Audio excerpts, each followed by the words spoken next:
All right. So let's talk about microservices now. So is oAuth relevant only for public-facing north-south APIs, or can it also be used in an east-west configuration between microservices? Definitely, it can be used for both cases.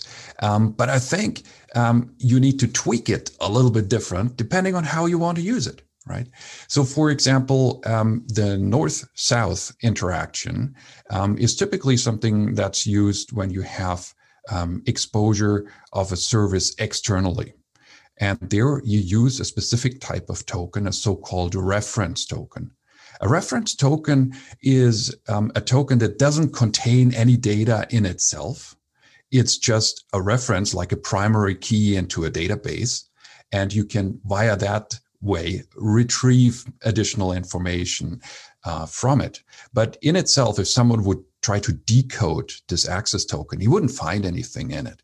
And that's very fine when you have central control, when you have a central enforcement point that can then validate that token in a north-south way of interacting. Now, if you have this east-west type of interaction, then you typically want to have a distributed architecture. You don't want to have any central points, any bottlenecks in your architecture. And there, you should not really have a reference token, because a reference token can only be decoded basically in one point in the whole architecture.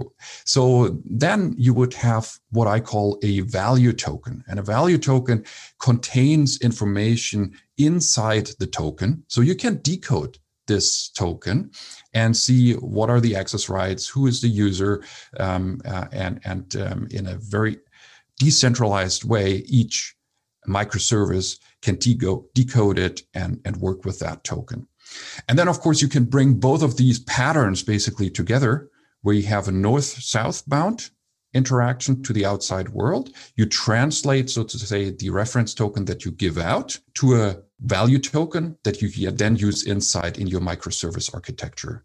That's great. All right. So now we all know that oAuth 2 was ratified at the end of 2012, and it was a way for us to solve the pains associated with oAuth 1. Now, what is on the agenda